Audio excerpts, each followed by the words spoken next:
If you want to send a necklace in for Suzanne, that'd be handy. Oh, yeah. That's what she wants. Is Suzanne listening today? No, she's out. Right, okay, this is the dilemma. Me and Steve, yesterday, were trying to convince Karl that it would be a good idea to buy Suzanne a Christmas present. Okay? Now, why aren't you going to buy her a Christmas present? Explain, Karl, why you don't think you should buy her a Christmas present. No, I've told her I'll get her one, but in the new year. We're going away on holiday and that, so there's no point taking stuff away. Yeah. Going to Lanzarote next week. Just get something in the sales after Christmas for the, Yeah. Right. Me and Steve were trying to explain to Karl that she would love it if you bought her something on Christmas Day. Yeah, but she knows now. But Knows what?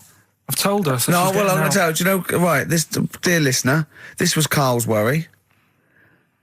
I said, I bet she's got you something. And Karl was worried in case he got her something and she hadn't got him something. Yeah, he'd be livid. He didn't want to be down. He didn't want to be a present down. Yeah. Look at his face. So buy her a nice necklace. Don't spend, just spend £100, you know, just a little token. We're going away. We're going taking her away on holiday. No, you're not taking her away, are you? What, you're paying for it, are you? Yeah. Are you really? Well, half and half and that. Right. So you're paying for you to go on holiday? That's good of you. So the gift is your company, really? She's done all right. She's done all right. Why do you talk like you're 60 years old? And you've been working down the mines? I don't know, she's done all right. Do you go home to her and say, Suzanne, you're bloody lucky? I mean... You've fallen on your feet. To Look be who fair, you've Rick, got. What? I'm not sure she has done all right. I don't want to be critical, but... Oh, dear. So what are you going to get in the sales? What are you going to get her? Yeah, it depends. I'm thinking... I mean, I'll give her the choice. You can have Kingsley and or Bob Marley. Right, I'll let her decide there. Oh, dear. I can't wait to see you. Where are you going, Lanzarote? Yeah. Where's that? Don't know. Suzanne sorted it out. I said, Lanzarote. I said, is that Africa or is it Spain or Portugal? Just took you. Don't know. I went, what do you mean, don't know? I goes, well, what's the currency? I went, don't know. I said, Suzanne booked this one, did she? Yeah. I thought, where is it? Is Lanzarote African or Foreign. Somewhere foreign. I was looking last night, and doesn't look that good. There was like one of the highlights of the things it says you've got to do is go and have. Apparently they've got restaurants in caves, and that's like one of the things they say you must do. So, if that's a highlight, do you know what I mean? Right. So I'll do that. Go and see what that's like. Yeah. When you're on the beach, Karl, do you wear the very, very tight Speedos?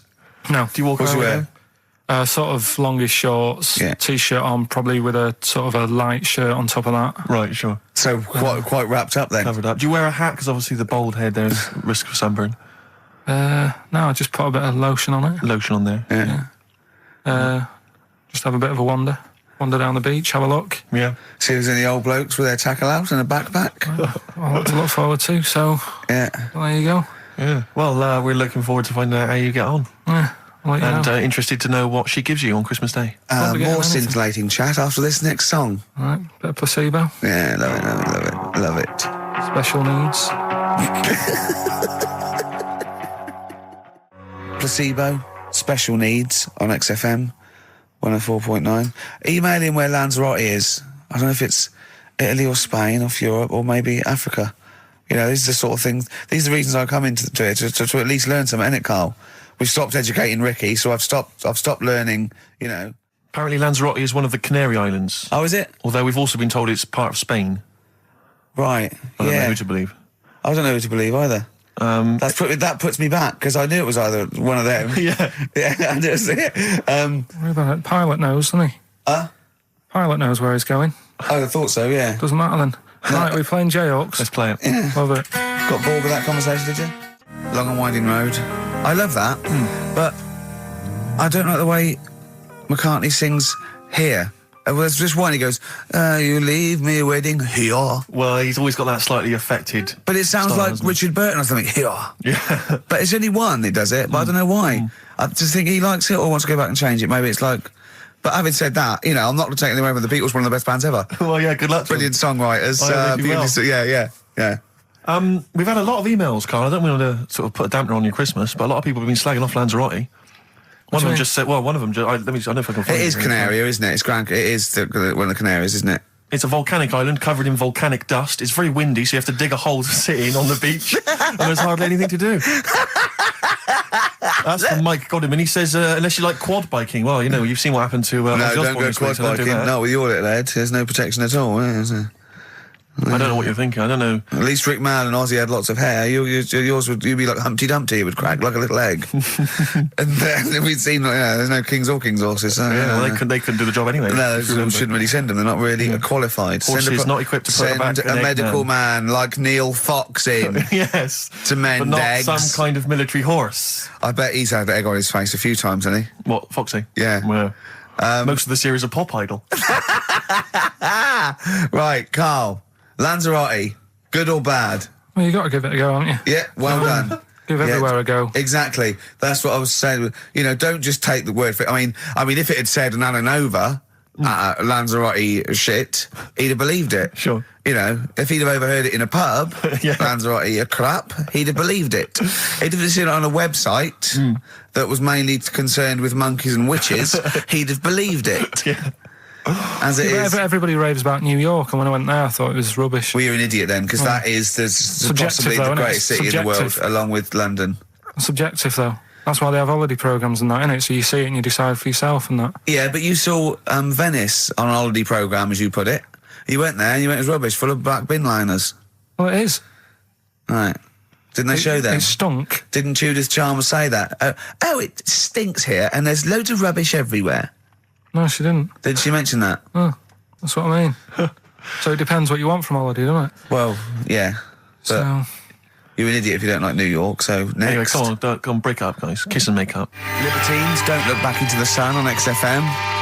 Well, the general public are getting involved with Carl's holiday, and, this has been a damning report on Lanzarote. There's not been a positive word written about Lanzarote so far. Wow. It's volcanic, there's no natural water supply. Apparently there's no natural water supply, it's you all have to sit in a imported. hole.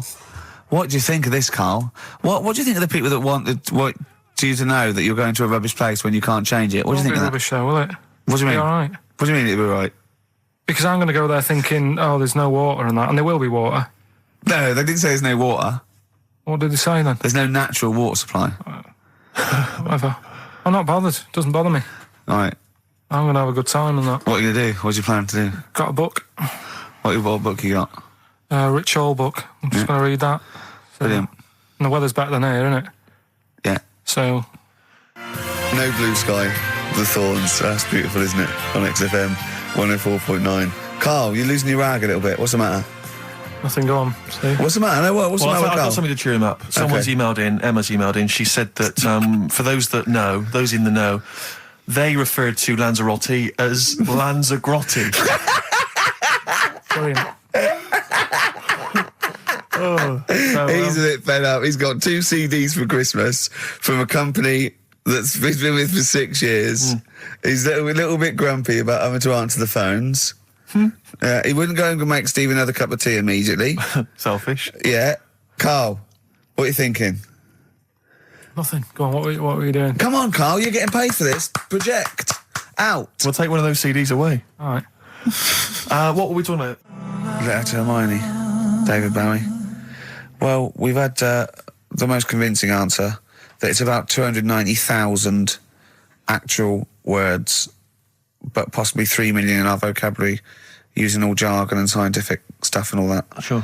290,000. Still a lot, isn't it? It is a lot. We know so little, don't we? Apparently the average person has about 20,000 words in their is it? vocabulary Right. and uses maybe 2,000 a week. Really? Yeah. Carl, obviously, slightly bringing that average down. Carl, what do you think of that? Single figures. Doesn't matter, get by. Why have you got to use longer words messing about and that? Told you. That word about old, anti-dipuian or something. Just say old. That's a bit old, isn't it? That's a bit anti-dipuian and that. What's the point? Yeah. Get to the point. Sure. Busy.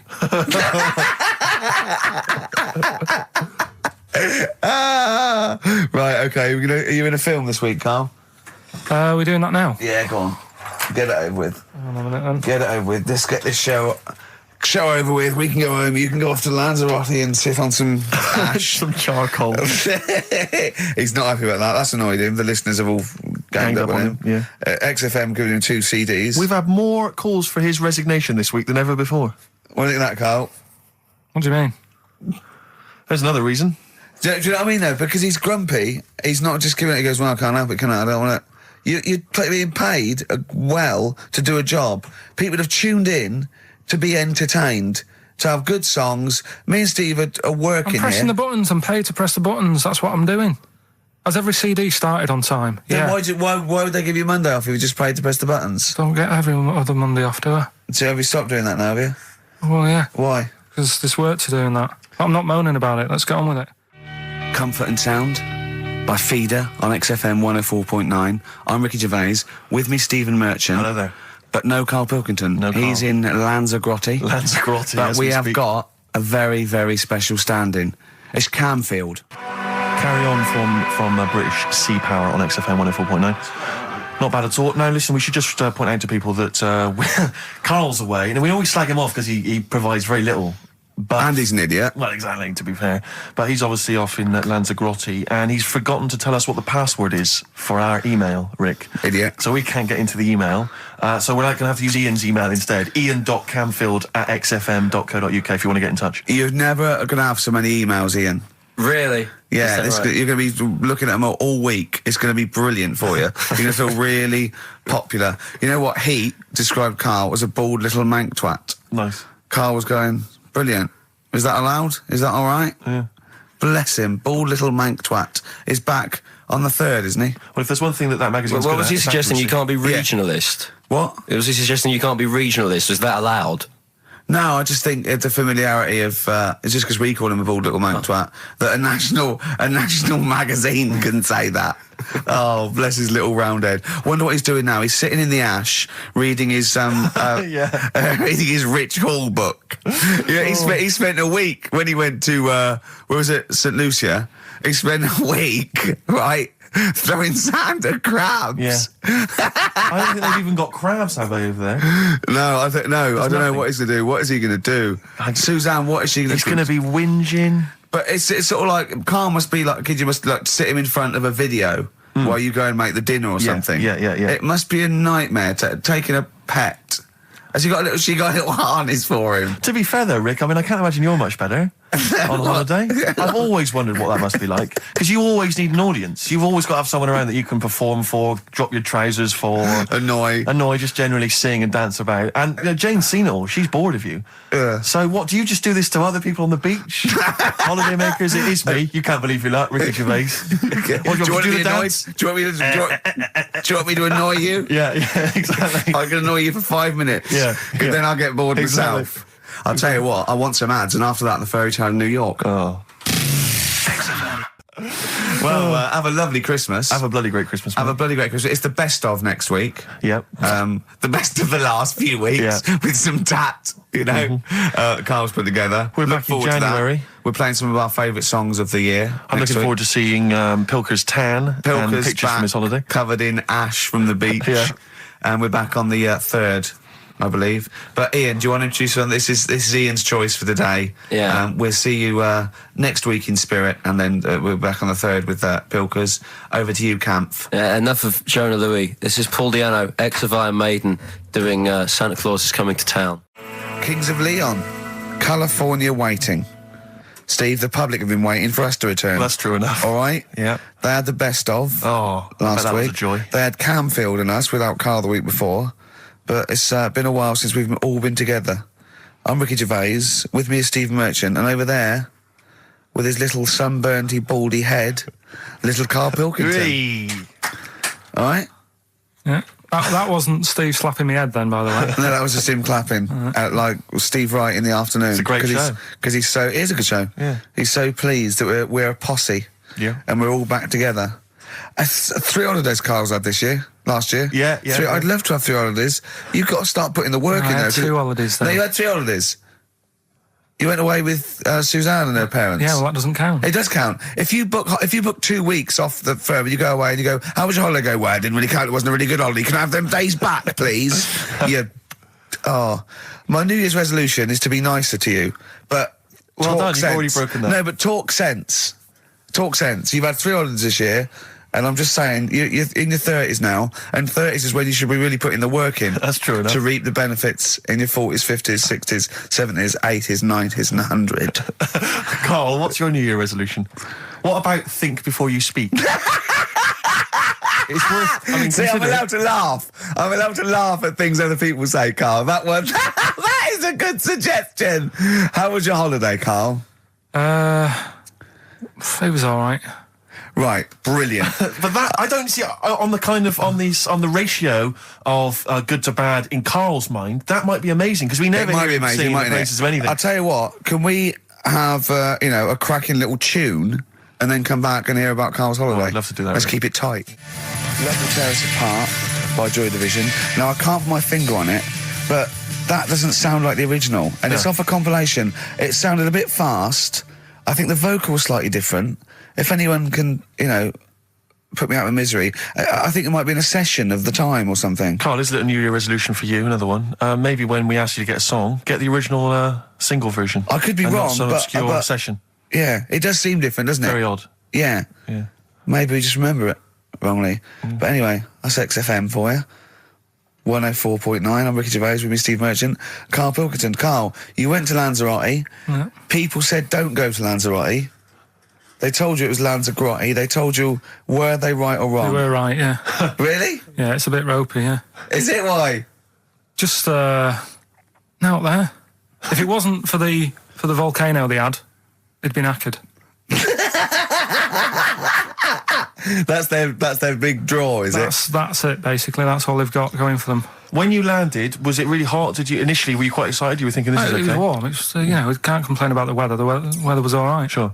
You know what I mean? That's what I went for. But it'd be nice if there just was something else. Yeah. What did you do all day then? Did you read your ritual book? No, I didn't read that. I read that book. Do you know the book that I bought and all the chapters were messed up?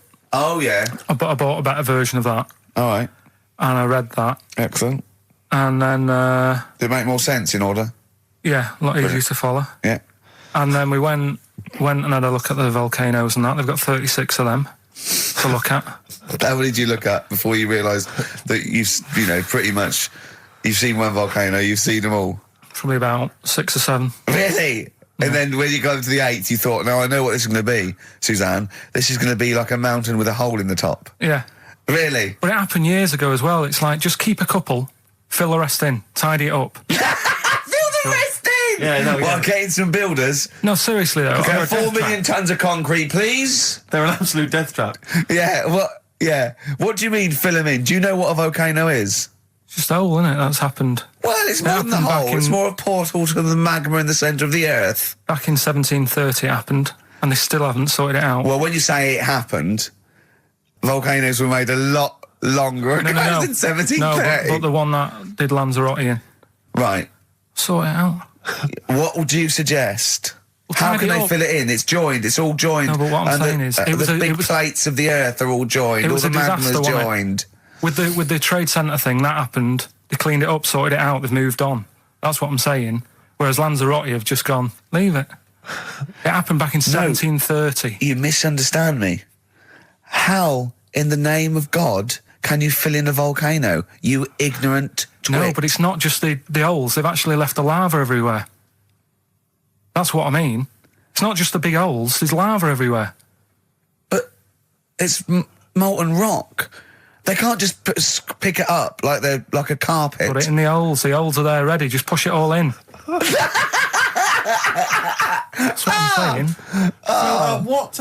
What exactly is there then? Is it just a kind of moon-like kind of surround with just kind of dust and rock? That's exactly what you see. I was there when the Mars thing all went wrong. Yeah. I would have just sent a camera crew there, filmed a bit of that, right, and say, "Here we are. This is it." Ignore the little coffee shop in the background. Right? This is Mars because that's where it's like just loads of dust. Yeah. Holes everywhere. Tidy it up. Little round-headed aliens complaining. yeah. It's Whinging. just like Mars. Yeah. So, is there what's the best bit about the holiday? Come on, pretend you're Judith Chalmers. I have been doing. I would have done all. I would have said that. Don't bother. Right. I mean, the hotel was good. Yeah? That was all right. What was that like? It's all right. Just, clean. That's all you want, isn't it? See, that's not quite what Judith Chalmers does. She doesn't go, "What's the hotel like?" All right, yeah, clean, isn't it? All right. What was it like? Was it what was it? 3-star, 4-star? Did it have a swimming pool? What was the room like? Had a swimming pool and that. Yeah.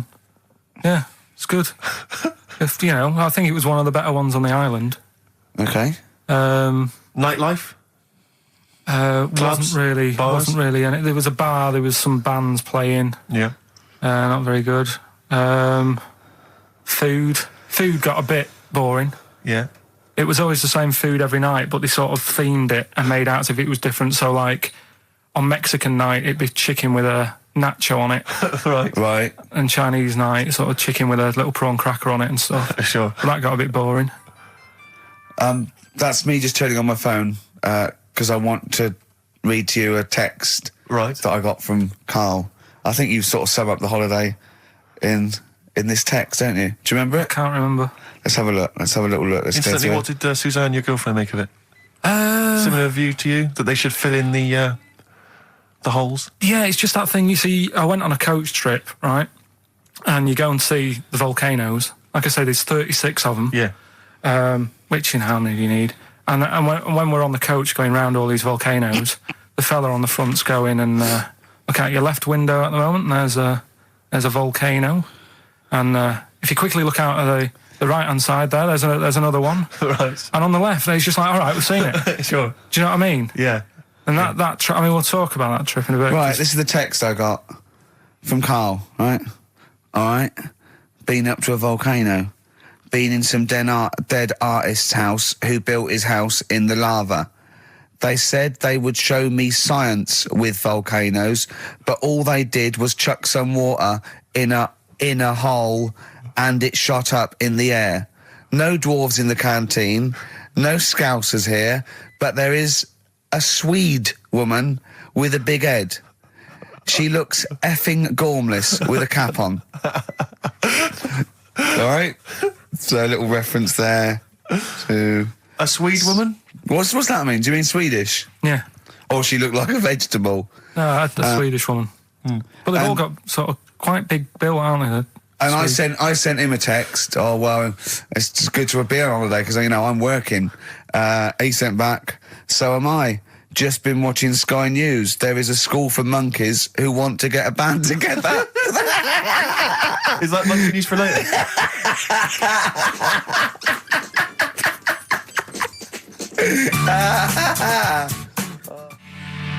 Oh My Corazon by Tim Burgess. I can't get enough of that. I love that chorus. On XFM 104.9. Ricky Gervais, Steve Merchant and little Karl Pilkington. But it was a nice holiday. Yeah, it's all right. It's just, you know, I went there to relax and that. Exactly. Did a little bit of that.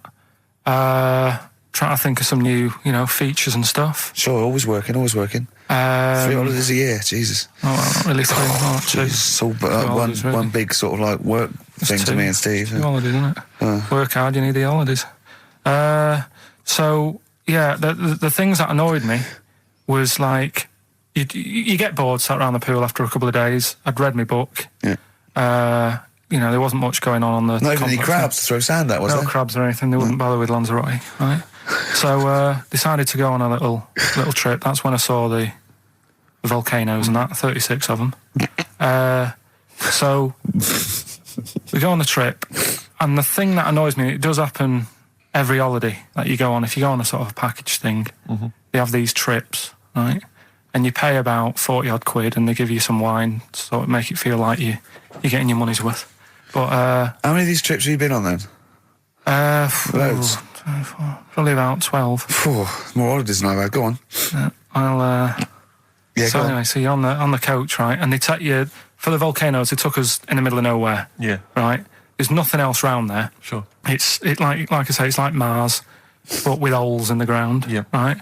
And they sort of drop you off, and they go, right, everybody, see you back here in an hour. There's loads of volcanoes for you to look at, and a coffee shop over there. And you know for a fact, right, you don't need an hour there. You could just say, well, just keep the engine running because I'll have a look in this hole, we'll get back on, give us 5 minutes. Don't need an hour. Absolutely. But you know that they've got something going It's a with it. backhander, definitely. What, with the coffee shop? Definitely, yeah. They go there And they get everyone to have an ice cream and a coffee, and they sit down, have a fag, talking to the bloke. Yeah, and it's like, cousin. Yeah. How much was the coffee? Was it probably about €3 each euro, so I think it was £3.50. Sure. Yeah. Which is, I don't know what, that's about £2.50. Yeah, they've stitched you up. There's a museum in Italy when we went there a couple of years back. Suzanne had like one of those little guide things. Museum there just for spaghetti. Yeah. I mean, open a restaurant. Yeah. Was it interesting spaghetti? Spaghetti in different shapes? Don't know, didn't go. I went to see a big hole in the ground. Sure. Can't get enough of them. Well, but out of 10 then, what would you give it out of 10? All in all, food, location, Right. relaxation, enjoyment. Yeah, that's 6. Okay, brilliant. 6, yeah. Next week, where are you going next week? You're not on holiday next week. Going Cool. away with Suzanne's mum and dad again. 5 holidays. Been roped Play a into record. that. You've got to put some work in. You're in your 30s now. You've got to knuckle down. It's that thing, though, innit, of looking at her mum. There's a lot of truth in that, isn't there, that you shouldn't really meet up with your girlfriend's sort of parents and that. Sure. Because you just sort of get a little taster of what's to come and what have you. Then what's to come with yours? It's a good job I didn't meet her early on. No. You're going to be in such trouble! No, they don't listen. It's all right. Really? Well, Suzanne does, doesn't she? She'll probably be out. Really? But she knows. She's got some sense. When you get back. Yeah. You went on holiday with them, didn't you? Yeah, we've been on since then, haven't we? I don't think so. Yeah, I went on holiday last week, been away, but that was just me and Suzanne. Talk about that later. Yeah, okay. Well, That's coming up.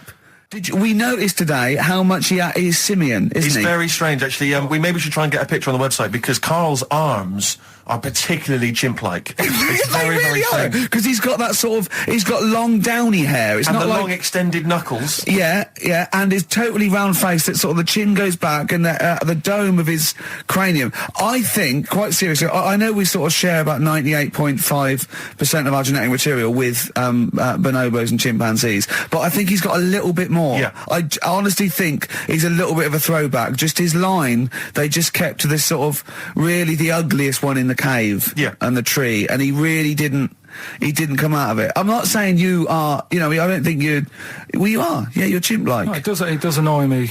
My hair annoys me on my body and that. Because I've got like hair on my little toes and that. Have you? And on the legs. Would you see your little toes? Can you pick things up with them?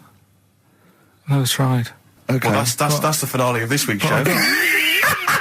We're going to see if he can play a record and put the fader up From a tyre, while swinging in a tyre. Just using his hairy toes. Yeah. I've sort of got hair all the way, but then it just runs out where it should be. On the top of your head. Top of my head. It's just- Is this part of the reason why you're always uncomfortable about, being nude or around naked people?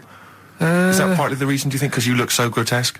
Well, when I'm on holiday, I don't really like wandering about without a top on unless, like, it's a quiet beach or whatever. Sure. So what would you normally wear? Need. Shirt I just and have tie? like a nice sort of light, summery, sort of linen shirt, maybe, just a few top buttons open. Yeah. But I don't like the naked body. Isn't that nice anyway, is it? You know what I mean? Whatever it is, if you're a cat and you're shaved, you don't look that nice. Do you know what I mean? But with I think you'll find a cat is naked even with its fur on. Cats don't wear clothes. No, but what I mean is a bald cat isn't that good. You know it does me head in that I'm bald. I'm not. I wish if I could have hair, it would be nice. But that's life. Would you isn't prefer it? animals to wear clothes like Mickey Mouse does?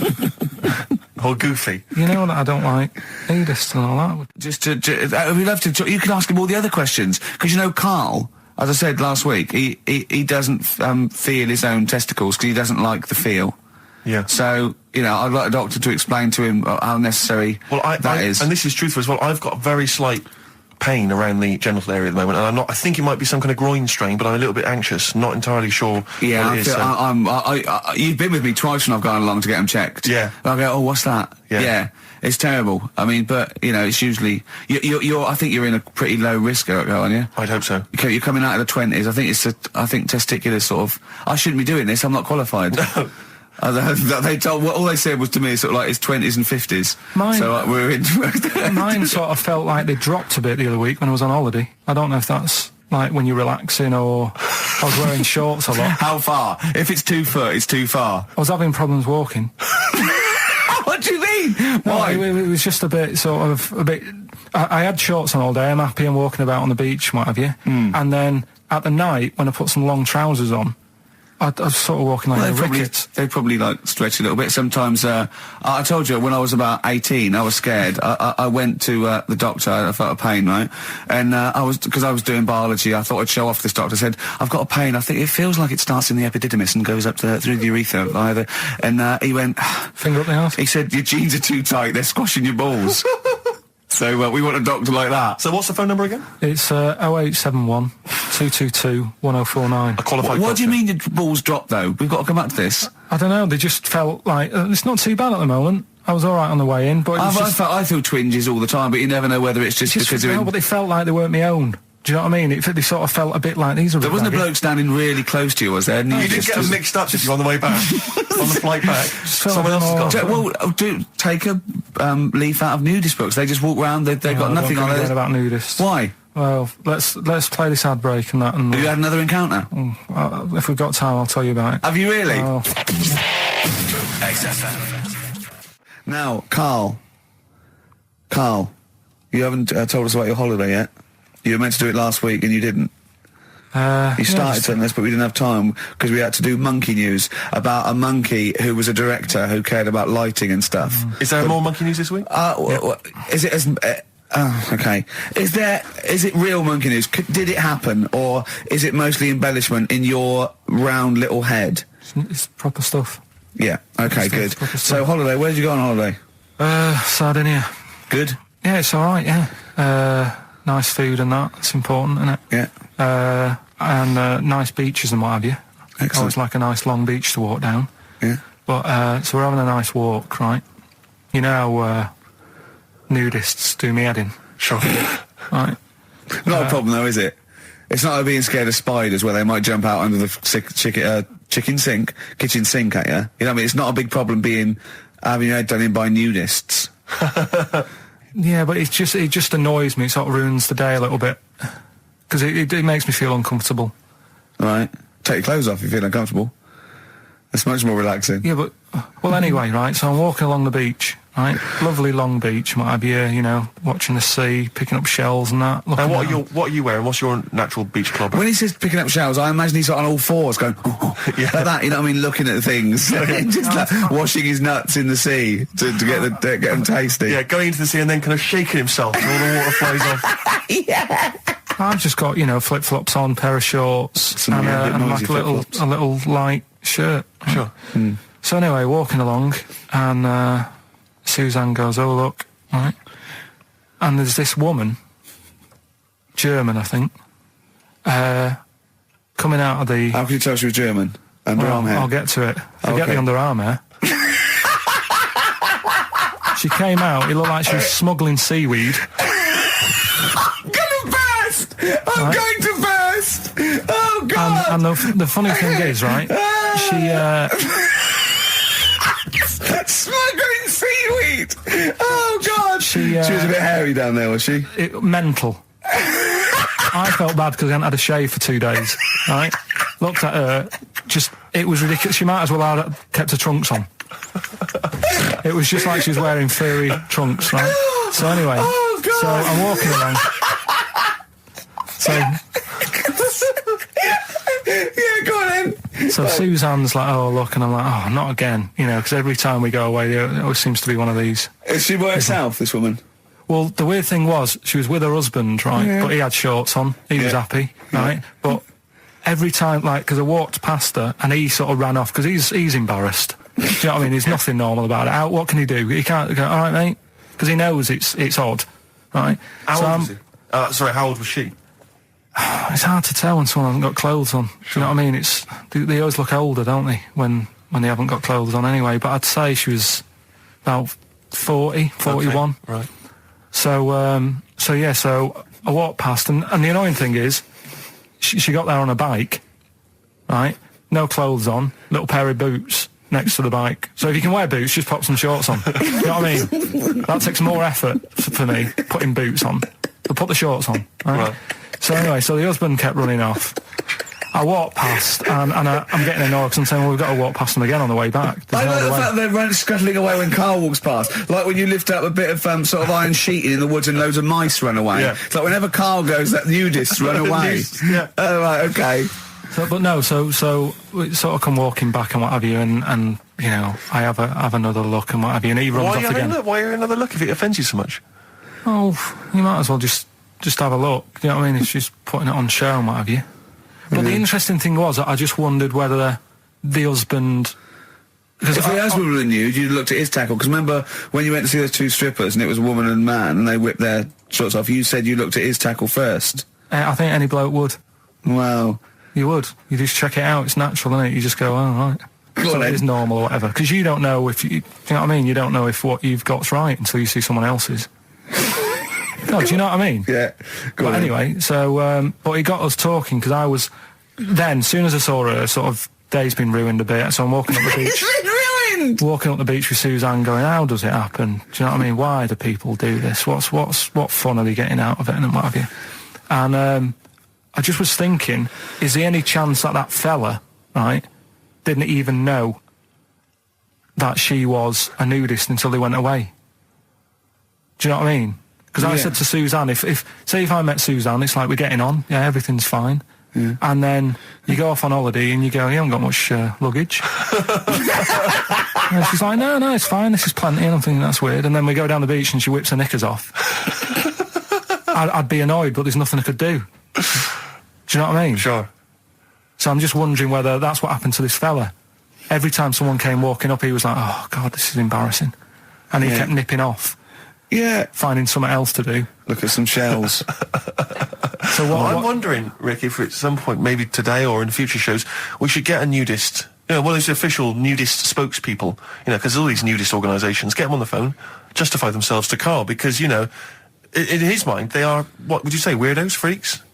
I don't quite get it. I was reading something in one of the supplements last weekend, and some journalist went round to some, whatever you call it, some resort or whatever A nudist for colony, nudes sure. and that. And it's Were they just playing volleyball? Well, the annoying thing was bowls. Why is that annoying? Well, don't play a sport where you got to bend over. Talking of campaigns and things and that, did you see Sir Bob on Jonathan Ross last night? Sir Bob Geldof. Sir Bob Geldof. Yeah. You going to walk to Edinburgh or sail to France, Carl? What do you think of all this? The G8? I think it's good that, you know, he's doing some stuff for the world and what have you, but probably won't bother No? having a walk. What do you make of all this campaigning? You know, he's dedicated his life to this now, hasn't he? Yeah. I mean, it's interesting. I was watching him last night, and I respect the man. I mean, he used to work here, didn't he? Did some shows and that. Mm-hmm. It's good. It's all right that he can do it, but I assume that's not why you respect him. I assume you respect him because he's trying to save a nation, as opposed to used to work in XFM for a while. yeah, I know. But I'm just saying is it's good that he's given up a lot of his time to, you know, try and save the world and that. But you know, there's a bit of me that's kind of like, you know, is he wasting his time a bit? You know what I mean? Right? Well, what do you mean wasting his time? Well, he tried it before, and No, wait. What he's trying to say is that the G8 are I think the 7 most rich, wealthy nations in the world, and Russia, and they get together and they can wipe out the third world debt. I.e., they owe us billions and billions of pounds. They can't afford to pay it back. So he's going to say, let's wipe the slate clean and pledge, I think, a lot more aid and stuff to them, isn't it? Mm-hmm. So what do you think of that? but won't they just do it again? Right, what's you thinking? No, I just mean. I knew I had a little diamond in the rough here. I mean, obviously, you know, I admit I brought this up because I really wanted to know what Carl thought of it. Sure. Yeah, I had ulterior motives. It wasn't just for awareness, for the very worthy cause. It was because I know. Look at him looking at me. Look at him. He looks at me like a cat. Honestly, it's like there's nothing behind those eyes. Right? What do you mean? They're just going to run up the debt again, you think? Well, what I mean is, right, when I was a kid, right, and I wanted to go to the arcade, I'd borrow £1 off my mum, right, and she'd say, don't come back asking for more and what have you. But I'd have a go on a pinball machine or whatever, game on a fruity, and then go back, and she'd go, can I have some more money? And she goes, I gave you £1 before. And And I go, I know, but I'm on holiday. And she goes, there you go then. And then I go off and do the same thing. I didn't go, no, I wasted the last one, I'm going to pop this in the bank. Right. So you think that's what's going to happen with... That's a the nice African nice continent? metaphor. So what do you think happening there is the Africans are blowing it down the arcade? Instead of putting it towards a fishing rod, they're blowing it down the arcade. They are trying, I'm trying to win a watch. Look, I've got 100 goals. I think this thing is dodgy. Yeah. I'm trying to win a fluffy toy. I just... And so Bob's saying, you're never going to get the Snoopy. You're never going to get the It's Snoopy. always going to fall out of the little claw It's before it rigged. gets to The the top. claw is not strong enough. Yeah. Do not waste it. No, Midge. Midge, you have to write a song. Write another song, mate. They've blown it down the arcade. Brilliant. Pushing the Senses by Feeder on XFM. Ricky Gervais, Steve Merchant, Karl Pilkington. Right. All right. How you doing, Karl? Yeah, I'm all right, yeah. Another holiday? Well, it wasn't holiday. It wasn't holiday. Well, it was. You had 5 days off work. Why isn't it holiday? You had 5 days not working for a living. You know how many days holiday gets a year now? 29. Oh, that's more than teachers, isn't it? It makes me sick. It makes me sick. Well, I know the kind of hours you work, Rick. It's mad. I mean, if you're not in work by midday, you're furious. No, but I mean, I'm always... 29's normal for the normal working person. Yeah, but, you know... And anyway, it wasn't a proper holiday. I went to see my mum and dad. It's nice to see them and everything, but it's not holiday, is it? Why? It's not going away. It's not getting on a plane, is it? Going away. Oh, is that definitely a holiday? What happened before 1950? I don't know. People used to go... Yeah, exactly. People used to go to Blackpool or Brighton. That was holiday. Yeah, but I didn't Where did go you to... go? Went to Wales. There you go. Lovely holiday. Lovely holiday. Have a holiday in Wales. That's what they say, innit? Come to Wales and have a holiday. That's what they say, innit? So come to Wales and meet your parents. Come to Wales and have a lovely holiday. Right. Well, anyway, it was good and that. It's always good to see him. Right? Yeah. But Week off work. do you know, like my mum likes gnomes and stuff, Yeah. right? Of course she does. She's lived with one for 30 years. She said, get your dad to take us to this park where they've got 6-foot gnomes and stuff, right? Have a walk about. Sounds like a nightmare. Yeah. Sounds like a living nightmare. Keep an eye on Karl. Yeah. So anyway, He stood still for 2 minutes. Someone bought him. No, you can't buy them and that. It's like a little exhibition thing, Yeah. right? And it's part of a hall, right? This big hall that you have to pay to get in, but we didn't want to see the hall. I just wanted to see the gnomes. Of course you did, yeah. So anyway, my dad says, yeah, well, we can get in there for free. Of course he did. Clever. Right? So we parked up on this little country lane, right? No one about. We walked How much down, was it to go in? Like £2? about £3 each. Yeah. But he said, well, yeah, but if you don't have to pay, do you know what I mean? You enjoy it even more, don't you, when you're walking about and you think, I've got this £3 in my pocket, no one's having it. Yeah. Right? No, looking over shoulder for a bloke with a peak hat saying, can I see your ticket, please? I wouldn't enjoy it more, no. Go on. Yeah, but you don't worry about it, do you? You got a bit of money now then, Rick. You've changed. So anyway, so we had to walk across about 4 fields. For £3? Right, and what happened was we're walking through all these fields and what have you, big grass and muddy bits and all that because it'd been raining, and climbing over fences and stuff. And we're in this field, right? And I look to my right, and there's about 30 cows all staring at us, right? And Suzanne started to panic a bit. She said, we shouldn't be here. Dad says, of course we can. We're allowed to go wherever we want. You know, all this land, it's ramblers' rights and all that stuff. Yeah. And take a cow if you want. So, unattended. So Serves him right for leaving him in the field unattended. I'm having one. And so keep us fed for a week. across. Anyway, these cows start surrounding us. Surrounding us. And, oh, brilliant. Oh, no. Face off. and Suzanne's panicking, going, "This isn't right. We're not going to make it to the fence in time. They're moving faster than us." And he started sort of running a bit. Wow. And It's like Dad some was kind of bovine West Side Story. Don't A gang of cows coming at you. don't worry about it and stuff. But my dad had to sort of stand there and like wave a stick at him. Of course. And we got away, but Suzanne was like having a bit of a sweat You on, got away. saying, we could have got killed. Sure. And my dad saying, "No, it never happens." And I just wondered if it does, if there's a risk of... Yeah, it is rare, but there's been a couple of cases of being trampled by cows. They're not aggressive. They sort of run through you. Well, they're aggressive if they've got a calf. They do have kids. What? He had kids with them. Kids, yeah. That's a goat you're thinking of. Yeah. Maybe they were trying to sneak into the gnome thing, and they were worried that, like, if too many people did it, they thought some cows, we can just sneak in. They Where were trying cows, to- yeah. no one's expecting cows. And the cows but were some going, humans. walk upright like you're human. Don't walk upright. They thought you'd blow their cover. Yeah. Yeah, people have been killed by cows before.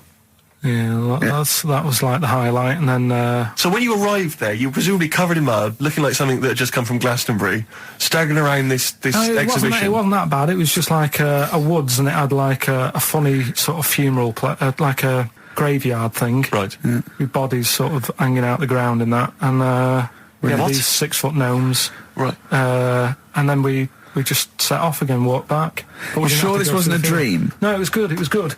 But then I got back, right, Steve, and called up Ricky. I said, right, are you about? Have a chat and that. So he said, I'll just come round. It's a nice day. Have a drink and what have you. So I got round there at about 6:30, right? Go up to his door, knock on his door, right? He stood there with his tackle out. Yeah, what did you make of that? What was wrong with that? What do you mean, what's wrong with that? Why were you it was looking at odd. it? Why was were you odd. looking at it? I tried not to look at it. But again, you're always sort of attracted to it, aren't you? Kind of like... I've never been attracted to another man's tackle. I don't know what you mean. You can't help but have a little sly look. Well, especially when it's there. When you ring the bell, and I mean the one on the door, right? And that's hanging out. And does he dress to the left or the right? It was to the left, right? Yeah, it was left, yeah. Just popped it out of my shorts for him. Just popped him out of the shorts. Should have seen the state of him. Shorts on, no top, cigar. Looked like someone out of The Sopranos. It was a mess. Yeah. And then we sat on the balcony drinking wine, didn't we? Did you pop it back in, or was it still Yeah, I out at that popped point? it straight back in. I got the laugh. Sure. I got the laugh I Yeah. wanted. Yeah. He walked in, he went, it's not that hot. Straight away, it's not that hot.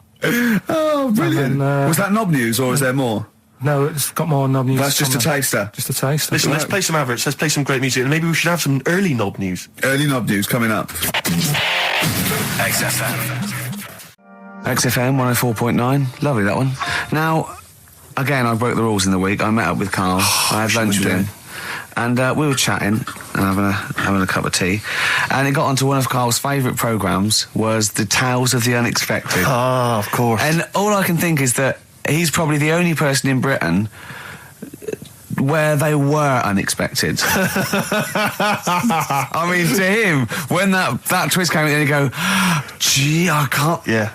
Oh, God. Can't believe So it was the tree that did it. I mean, he was probably the only... And we were telling all these stories of horror, and he liked horror stories. And I told him this story. And I don't know if this had come across the way, but I told him this story. It was a short. It was a horror short. This was a film you saw, was it? Yeah. And what it was, it started off, just there'd been a car crash. You see, it's a horrendous wreck. And you saw it from the point of view of the person in the car. And he was calling for his mate, and he was going, Dave... And he sort of looked over and saw a body without a head that had been thrown. He goes, "Oh no, Dave!" And then into the field of view came Dave, his mate, and looked at him with a look of horror. And then it sort of went black, and you realised that he was just a head, and it had been his body. Oh, wow. Right? Yeah. And I said, then it came up at the end, at the executions in the French Revolution, people experience consciousness for, and he went, oh. No, he said, it wouldn't be for that long. And then he went, if it was a chicken, it would work. Imagine remaking that film, but it's two chickens in a horrendous car crash. Their own fault for driving.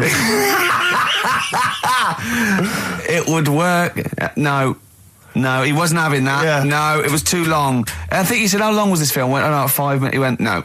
It would work if it was a chicken. I like the way that Carly is something like, when you relate an incident like that, he's appalled and offended and annoyed by the people that made it, even though he's never seen it. Oh, he's annoyed, yeah. Do you have a favourite Tales of the Unexpected, one that you remember particularly that shook you up? Yeah, we were talking about the one on where there's some woman in prison. Have you seen that one?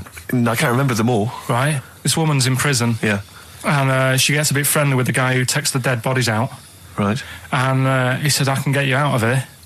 He said, what you've got to do, right? You've got to, I don't know, at midnight, When you hear the bell toll, that means there's been Yeah. a dead body. Yeah, there's been a dead body. So what you got to do is go into like the place where all the dead bodies are.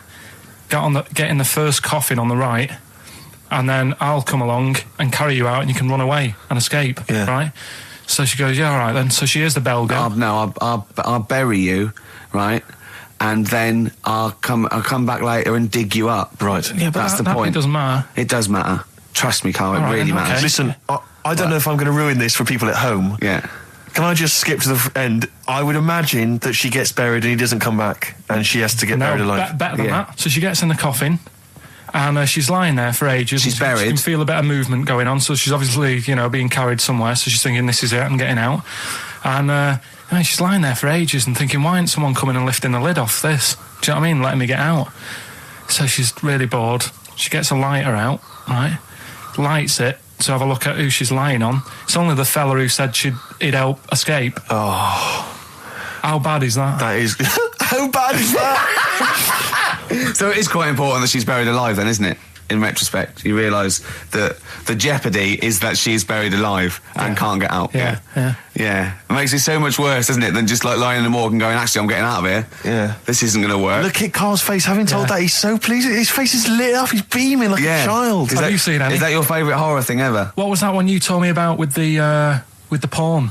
That was a good one. Oh, this was fantastic, right? Right. There was this. Sorry, can I just check now? We're just remembering classic episodes of the Tales No, Unexpected this is important. Well, I saw one, right? I saw one on Tales Unexpected, right? And it was these two gents. What they used to do, they look down the obituaries and they'd blackmail the wife or the son of a dead eminent person, like might be a priest or a doctor, like that, and they'd go and they'd say, he bought some erotic stuff from us before he died, and he owes 100 guineas and all this sort of stuff, and they'd pay up because it'd be so embarrassing. They just didn't want them, so they'd just pay him, right? And this one bloke said, who are these people? I'll meet with them. And he goes round there, and he goes round, and they go, your father, he goes, my father could not have bought any erotic material from you. They did it, he goes, he couldn't have, he's blind. Right, and that was the twist. And Carl went, so it was magazines, not videos then.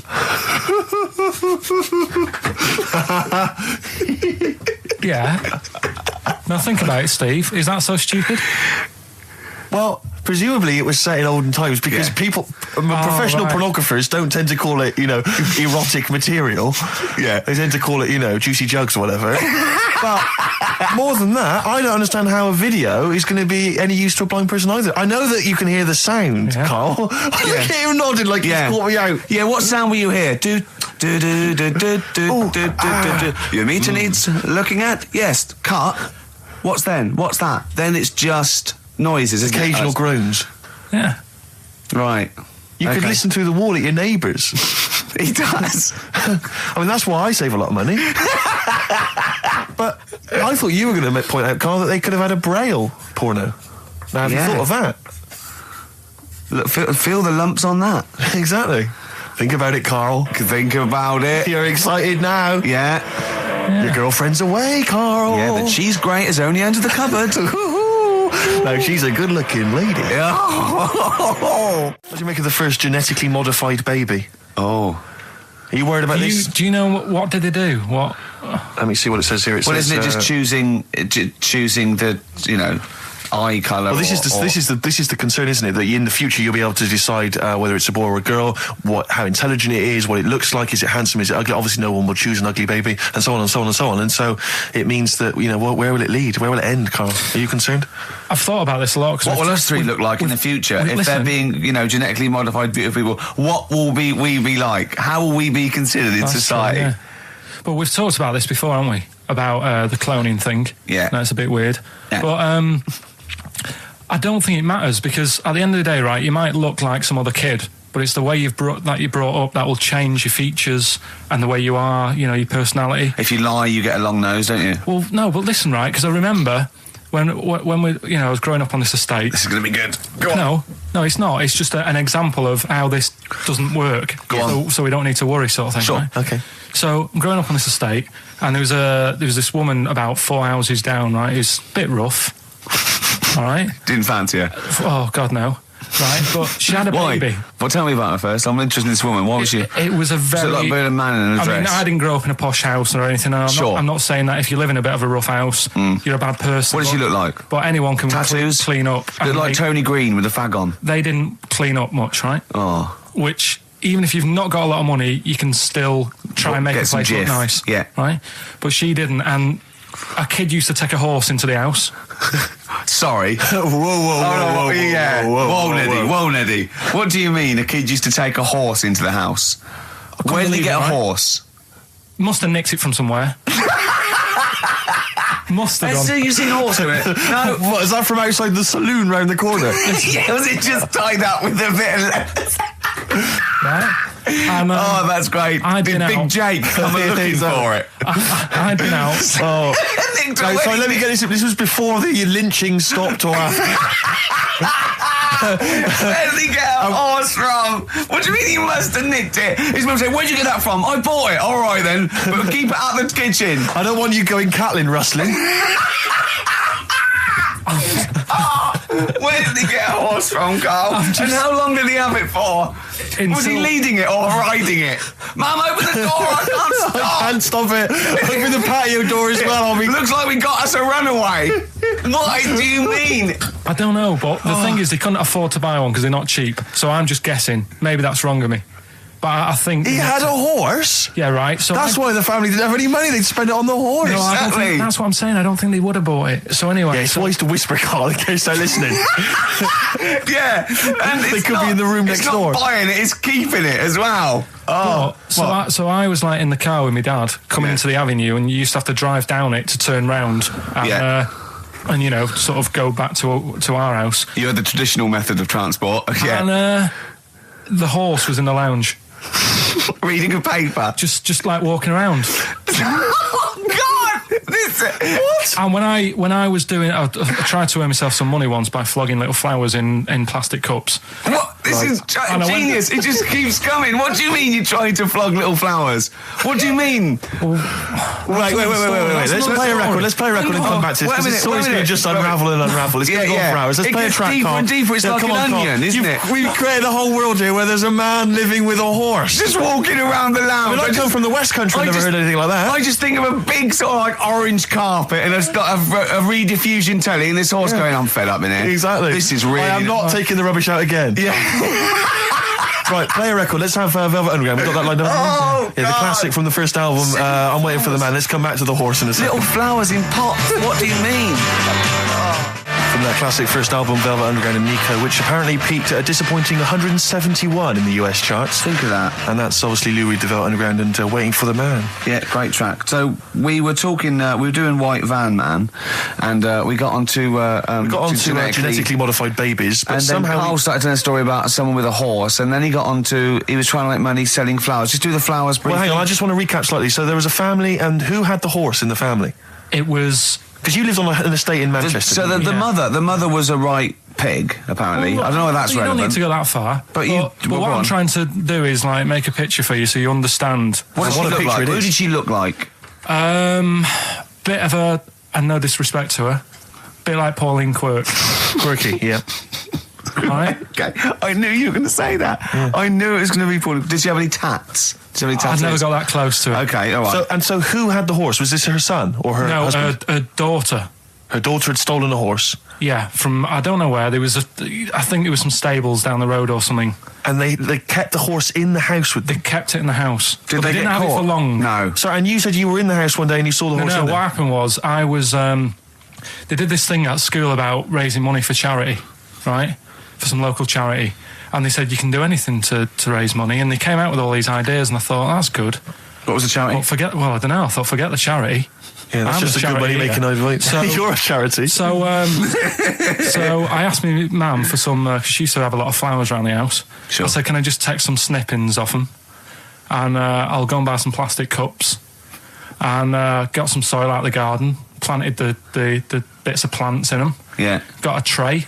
Yeah. Had about 25 plants on it, selling them for 25 pence each. Excellent. Did you sell any?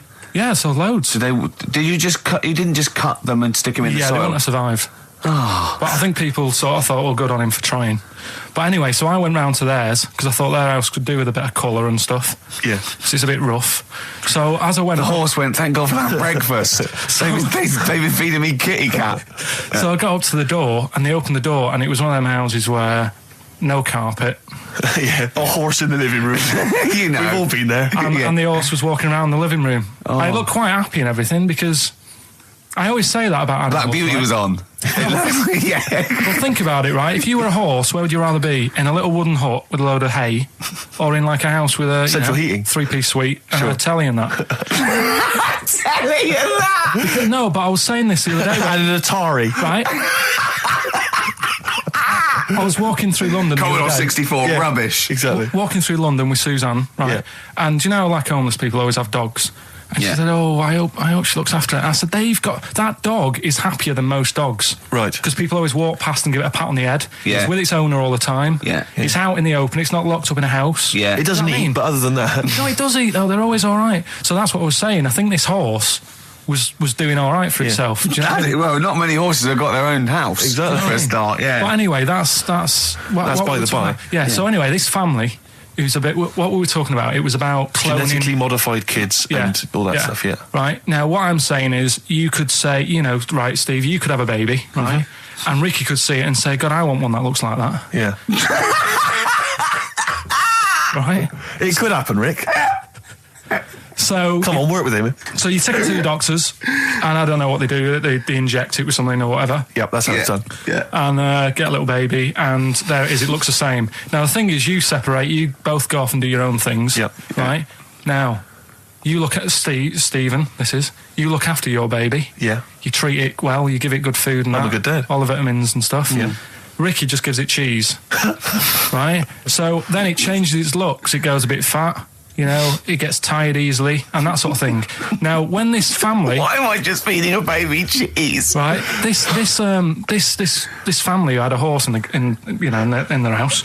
Yeah. They had a little baby, and my mum went round and said, "You're not going to believe this, but it's a beautiful looking baby," right? Yeah. And I was like, well, you know. And the weird thing is, it was a good-looking kid. But as time went on, they didn't really look after it. And I'm not saying, like, abusing it, but it used to run around. It used to play out till, like, 10 at night. Yeah. It used to chase cars. Right. It was a bit... Did it have hooves? Yeah, no. Chase cars. Right. What sort of kid chases cars? Oh God! No. Was it called Rover? The Did weird it catch sticks? It's Liam, it was called, right? Right. Now, the weird thing is, it was a good-looking kid, but as time went on, and all that, like, not eating properly, and its hair was all patchy. It's not Liam Gallagher, is it? And chasing cars and that, and it became an ugly kid. It's definitely Liam Gallagher. And that's what I'm saying, right? You can clone all you like, but at the end of the day, it's Yeah. how you brought up. Brilliant. Wow. Live. Wow. That was a hell of a point. God. But am I right? Oh, you're always right, Carl. Finally, White Van Man, what do you make of the fact that Sainsbury's are bringing in square tins? Is that a concern true? for you? Is that true? Apparently so. Why? Don't It's know. like it's easy to stack. This is what the guy in the Sun has said. That should be interesting. That should be his comment on Sainsbury's are bringing in square tins. Is that should be interesting for meatballs.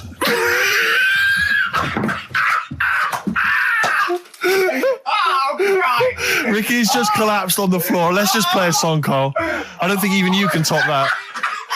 Cooper Temple Claws. Who needs enemies? Good question, lads. Nobody. This is XFM 104.9. I'm Ricky Gervais. Oh, they should print a little book of those. They're great. Oh, how you can relate any song or artist to anything else. Easy, Joyful. easy. Well, yeah. So me and Carl went out for a beer, and it was great, wasn't it? Yeah, I enjoyed We myself. started Yeah, off, it's good. and you met my mate Robin, didn't you? Yeah. And some of the stories. Do you want to tell Steve some things about Robin that you Robin, learned? do you know him well? Yes. Well, do you know about his worm problem as a kid? Go on. Right.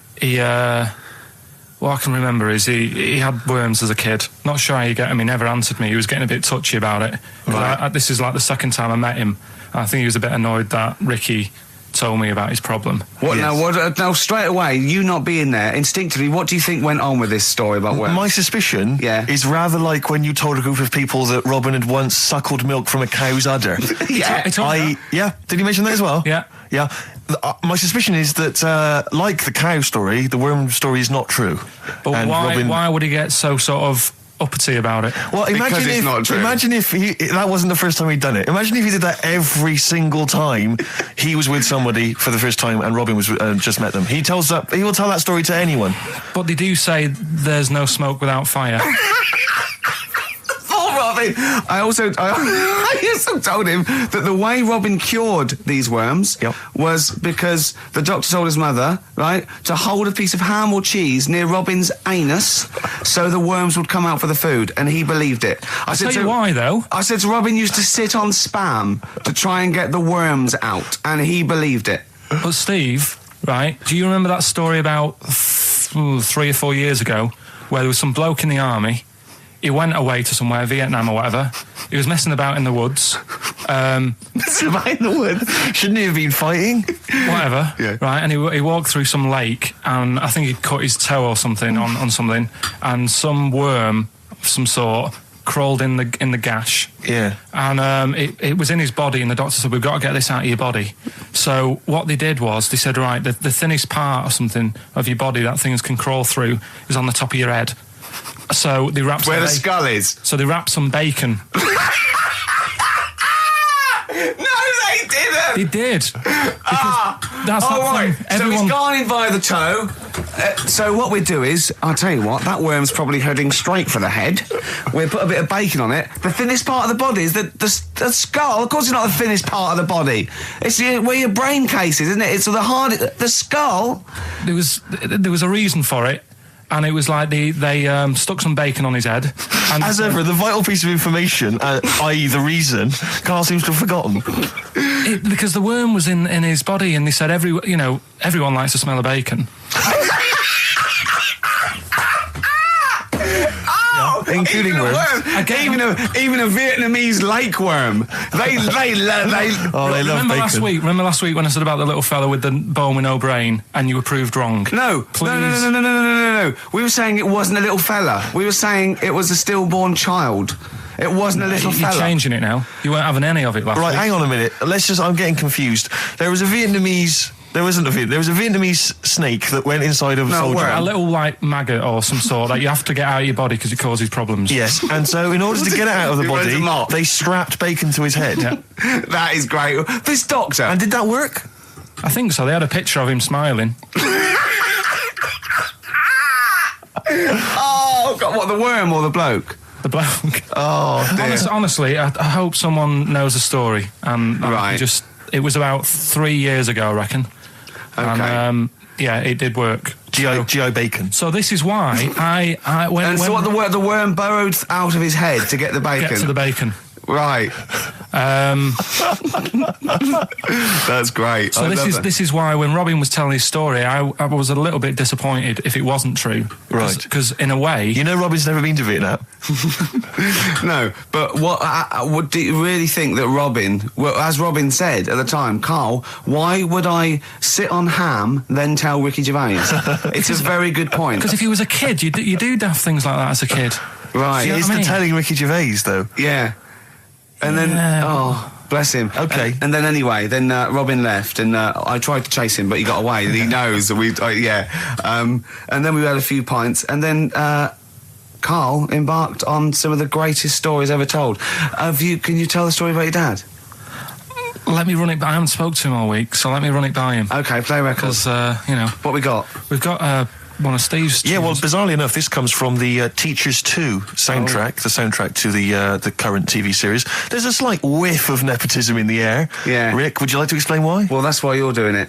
My girlfriend worked on it. But you were going to play this anyway, weren't you? Well, I was, actually. Bizarrely enough, I was going to play some I Am Clute, and this is from, as I say, the Teachers soundtrack. This is called To You. It's a good track. That's I Am Clute, a track called To You from the Teachers soundtrack. That's also got, I noticed, the Electric Soft Parade, The Hives, Star Sailor, Feeder, Turin Breaks, Mercury Rev on there. It's a good little collection. Lovely. Carl, has just had confirmation. He's looking smug because someone phoned up and went, "It is true. It's a Laogai chi worm, and you wrap bacon around your head." That's all the bloke knew as well. Yeah. And his name was Gary. Yeah. So I'm not having it. No. And he said, see, that's why the Robin thing isn't so weird. He said, but when you said he tried it with cheese, he said I was having none of it. He's got standards. Strokes, hard to explain. Like Carl, really. Yes.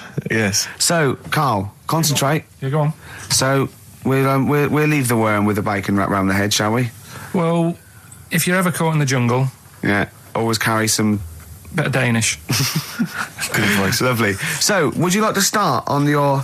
to Steve, because I've heard all these. Well, we won't do them all. Well, we'll start off with the Mr. Freeze. Tell Steve the story of Mr. Freeze. This is the first time he nearly died. This is the most serious of the lot, really. So, what it was, do you know, like, don't know if your mum and dad did the same thing, but, like, they do the weekly shopping on like, a Friday. Yeah. So when you got to Thursday, there wouldn't be much stuff left in the cupboard. It'd just be like, you know, your Jacob's crackers and stuff like that. So when they'd been to the supermarket and they came back, I was like, you know, what's that saying? Like a pig in...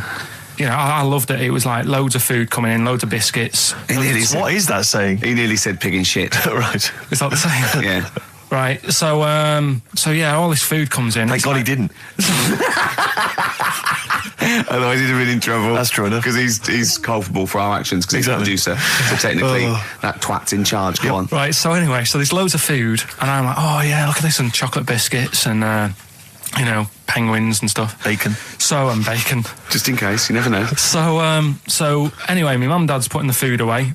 Me and our kid are like, he's already grabbed something, gone back upstairs. It's like feral children. it's like a quest for fire. And then they were running upstairs. What did he just sit under the bed, gnawing at some sort of pig's trotter? So I saw, do you remember Mr. Freeze Pops? I do, yeah. So they're kind of like popsicles, icicles. Yeah, but really long, like a foot long, right? Yeah. So I thought, I'll have one of them. So I grabbed it. Went for the nutritious stuff first. Absolutely. And like my mum and dad are putting this stuff away and what have you. And I rip it open and knock it back, right? Straight away, just right back like Swallow that. it straight away, yeah. But it went down the wrong way, right? So What, down your shirt? So I was like, oh God, I can't breathe. And my mum and dad didn't even know what I'd ate. Do you know what I mean? I ate it so quick. Yeah.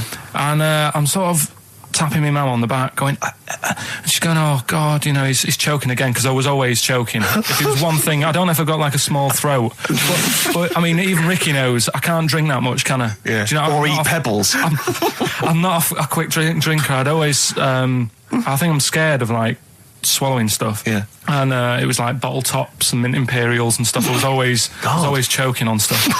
Oh, jeez. So anyway, she's going, oh God, what's he picked up on it now? Drop it. So- And she hit his nose with a stick. So I was going, I'm choking. At this point, my dad had I think he'd put his share away, you know, his food away, and he'd gone. His share. I love it. Yeah. He'd gone to watch like Winner Takes All or whatever in a lounge, and I was in the kitchen, and I was starting to I didn't care anymore. Do you know what I mean? I just got to that point where I wasn't struggling anymore. You just thought, I'm done I just for. was like falling to the ground. And my mum's going, you know, get in here, I think it's serious. And my dad comes in and sort of starts shouting at me, saying that's what you get for being greedy. He didn't even know what I'd eaten. Well, it was the moment to teach you a lesson, certainly. So he's there like that, and my mum's going, oh, look at him. And my lips were going purple, and my eyes were rolling into the back of my head. You look like Marilyn Manson. And so anyway, she grabbed me from behind and did that fireman thing. The Heimlich manoeuvre. Yeah. And, you know, winded me. And it came up, and I was all right. What, the whole popsicle came flying back out? You see, that's what I don't understand. Because there was nothing there. No, just a little bit. No, it swells up, doesn't it? Because it irritated it. So it went down your, just sort of like your epiglottis. It went down the wrong way, like it went into your air canal instead of your throat, and it sort of spasms, and that's the fear. You just got to calm it down and relax. So in time, I would have been all right. Yeah, anyway. you don't. Well, no, yeah. you might have. So that's so that's hang on. one. No. But the weird thing is, like for 3 days after that, I felt like a sort of special person. I went to school. I'm saying nothing. I did full days. A special needs person. Yeah. I went to school the next 3 days after that. I didn't like wag it or anything. I did full days. I love that. 3 days, turn over a new leaf. exactly. After 3 days, he thought, screw it. Yeah, did a quick history exam. Right, next one. weird. That's popsicle. That's popsicle hell, we'll call that. Right, next one. Which one's the next one? Oh, what about your paper round? Right, the paper round one. Paper round, I'd still say it's the best job I've ever had. And he means it. No, I really enjoyed it. It's like, you know, you don't have to work with anyone else, right? So you make your own rules. Just think of that. You know, you sort of You're around. spreading information Well, yeah, to people, yeah, vital you're information. giving a service, and no one else is around. You know, you can just do what you want and think about stuff whilst you're cycling around on your bike. It's really good. Yeah. So anyway, Imagine the stuff he's thinking about when he's riding around his I bike. can't. Oh, so getting in the head of a salamander. So anyway, I loved it, and even though I only got like 50p a day, right, no matter what the weather was like and stuff, I used to get up at 4:30 and go and do the round, and Why'd you get up at 4:30? because I wanted to watch the Pink Panther at 5:30, so I wanted to get me paper round done. I said, why didn't you watch the Pink Panther? And then do the paper. He went, I can't sit there thinking I've got my paper round to do. He'll ruin it for him. Yeah, so is it a good job or not? So 4:30 I was up and about, and this morning it was like winter, really bad winter, bad snow, you know, freezing cold, really windy and all that. And my mum said to me before I went to bed, she said, don't be getting up tomorrow, I'll give you the 50p. I said, it's not about the 50p. So, you know, people want the papers and stuff. So, Conscientious. so anyway, I went to bed thinking, you know, that's it. I've told her I'm still going, so, you know, whatever. Go to sleep, get up in the morning, and put all my kit on. And I used to have layers of clothing on because it was really cold. They had like a big anorak on with the fur on. I had like waterproof pants, and I got my paper round bag. And I went downstairs to get out and tried to open the door, and it was locked. I thought, oh, God. So she'd locked it so I couldn't go out. So I'm searching around the house looking for the keys. She must have hid them somewhere. I thought, oh, God, you know, I've got the papers to do. So I thought, how can I get out? So I went upstairs, climbed out of the bathroom window. God. Right, and to try and jump out of the bathroom window onto the porch. But the problem was, I had so much gear on, I was like the Michelin Man. So I could hardly move as it is. Yeah. And I'm trying to get out the window, and I'm like, trying to stretch down like that, get my foot on the porch, and my bag got caught on like the hook of, do you know, like how you have a hook so you can put the window open? Right, yeah, The little arm goes on. My bag had got caught on that. I was holding on to the wall and my foot on the thing, so I couldn't sort of pull it away in case I pulled it away and then fell on my head. Yeah. So I'm stuck there, Dangling. My dad comes back from working nights. Yeah. He thinks I'm a burglar. Gets out his gun. So he's shouting and stuff, going mad and going, Dad, it's me. And he had to give us a hand using a... He's heard that wily trick in Manchester before. He had to help me using a washing prop thing, a big stick. What did he do? Well, he said, just hold on for your dear life, and I'll sort of push the paper bag off the hook. Why didn't he go upstairs and sort it out? It was at that point where I was in the middle. There was nothing you could do. Do you know what I mean? It's at right. that point where you've just got to make a decision. Yeah. And by the time you go upstairs, who knows what might have happened? Sure. Do you know what I mean? You've got to act there and then, not messing around. Yeah. So And you could hear downstairs, now here he is, the Pink Panther. Yeah. Dad! Hurry up. The Panther, ever so pink. Oh. So that was close to death because I must have been about 30 foot in the air. So to cut a long story short, he gave me about 4 or 5 near-death experiences, and he went, and the whole point of this, he went, so that's why I think I'm going to die of something horrible, like cancer. And I went, why? He went, right, you ready for this? Yeah. He said, well, I don't check my balls. Wait. He said, I don't like the feel. Carl, always check your balls. Do you I check don't like the yours? feel. Why don't you like the feel of your own balls? They just, I mean, you know that I don't like bodies anyway. Right. Do you know what I mean? It worries me a bit that you've got all that going on in your body, right? And your skin's keeping it all in place. Stop. We're going down a whole other avenue of discussion. Let's play a track, let's come back to it. And now it's Karl's bit. It's the re-education of Karl. He's like Liza Doolittle. And now he's coming to, or Lawnmower Man, if you've seen that film. More like Lawnmower Man, if you've seen the film. You know what I mean. And his homework was to just study quotes, really, on happiness and stuff and general well-being. He's not a big happiness quote fan, are you, Karl? Not really. So what have you done? You've come up with something, haven't you? Right, yeah, I told you, right? Because a lot of these are just things you say every day. They're nothing special. So what I'm doing... Well, you say them every day. Well, the sort of things you come out with and you don't even think about it, do you know what I mean? Yeah. They're on the TV all the time. People on the radio are saying these sort of little quotes. Sure. And what I've done is, remember that programme on Channel 4, Faking It? Yeah. Where they got some, like, posh kid to be on a door and all that. What I've done, I've... Imagine if that was the pitch for the show. Dear Channel 4, just going to get a posh kid on a door or something? Yeah, Yours sincerely, Carl. Come in. Yeah. TV producer. Yeah, go on. So, what I've done, this little book of quotes, happiness quotes, I've picked 2 that are real. Okay. And I've made one up. Right? And we've got a guess. And you've got to guess. Okay, then, go on. Well, I'll tell you what, Rick, why don't we, when we've heard them, we won't confer. No. You'll write down yours, A, B, or C, and I'll write down mine, and we'll see how it Okay, works. Carl, off you go. Right, and just because I'm looking at this book, it doesn't mean I'm actually reading. No, I know. Don't worry, we're clever. No, we know. We can't see. Can I Yeah. call my bluff? Yeah, go on Okay. then. Nothing is worth more than this day. Okay. Yeah. Yeah? All right. Yeah. The way I see it.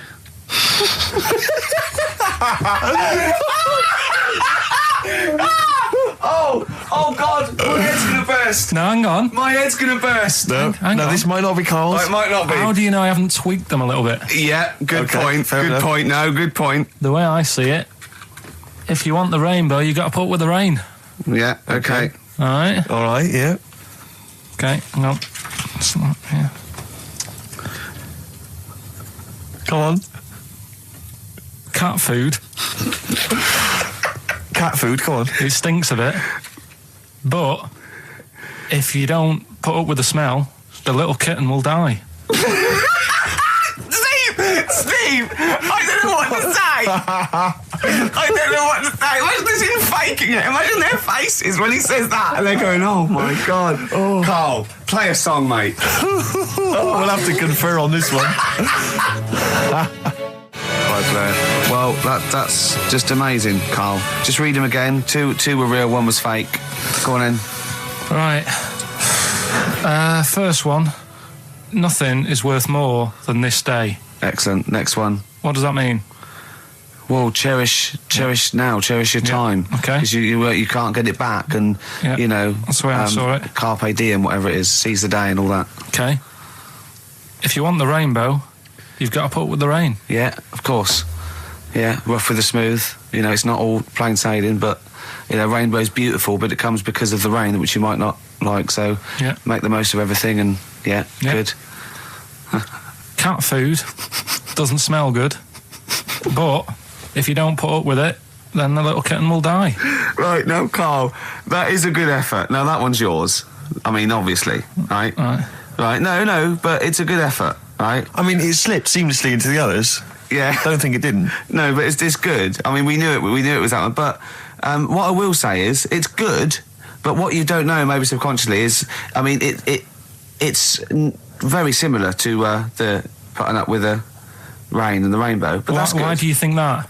Well... What does mine mean? Well, even though it smells bad, it's good for something. Right, So see, that's I didn't look at it like that. What did you look at? I kind of thought... Was yours more specifically about cat food, generally? Because, you know, normally it's an analogy. Yeah, or a metaphor for something, you know, much bigger. Well, no, the way I mean, looked at it- Dolly Parton, who I think did the rainbow rain thing, she wasn't specifically concerned about weather conditions. No. It was a sort of general idea. It's all about life. Yeah. Well, Existence. that's what I've done. Go on, I've used an everyday thing Yeah. and put it with today's problems, right? Go on. So, like, my girlfriend, she might like to go shopping for clothes. I hate it, Right. but because I love her, I put up with it. Ah, that's nice. Yeah? Yeah. So, you love that little kitten. You can't stand the smell of the stuff you got to feed it, but because you love it, you go, well, you know, I'll put up with this just for a few minutes, and then I can like squeeze its head later and give it a little. Sorry. Squeeze its little head. Yeah. Yeah, well, that's just the thing that I do with cats. Put it in a bag and drown it in a lake. I can feed it and then I can throw it against the wall. So you didn't see it like that, did you? No, that's very good. So it's about love, is it? It's about putting up with the bad things for something you love. Yeah. Well, that's nice. But that's very Carl, good. you seem now to be convinced and rather smug that you've tricked us and that you've fooled us and that we didn't understand it. Well, I say that's your fault, not ours. No, it's not, though. I mean, look, that man in Forrest Gump, he was a bit of a nutter. And he came up with the life as a box of chocolates thing. Yeah. Now, if that was in this book, you say, oh, yeah, brilliant, good bit of work. But if he was sat here doing the show with you, you'd be taking the mickey out of him. Sometimes I feel he is. No, but Carl, I could. In fact, if people are out there, we're too lazy. Could you write down everything Carl's ever said? Because I think we could publish that. Yeah. He said one today. He saw my salamander. It's not a euphemism. He saw my salamander, and it's just sitting there in the tank. Your exotic pet. Yeah, and he's worried about there not being a lid on. And he said, I went, what are we worried about? He said, wow. He said it sits there for 24 hours a day, obviously planning to get out. Well, it's got nothing else on its mind, and it's, the daft thing is, he has actually got the lid ripped up a little bit. And he'll be looking up there, and it's going to get out. But what's the worst that could happen? What's it thinking? What do you think it's thinking, this salamander? It's got its eye on the DVD player. I can have Ian be down the market. Class. Rock the Casbah. I love the fact you had at least 3 minutes to get that right. I know. Prepare and get that right. I know, but my mouth was full of Maryland cookies. Yeah. Last week, this would blow your mind. He came in, do you know what he'd bought for himself? About 10 penguins. Who buys penguins still? I know. All wagon wheels. Oh, I've never liked wagon wheels. You've not been a fan? No, but I was sorry about that. It's The Clash and Rock the Casbah.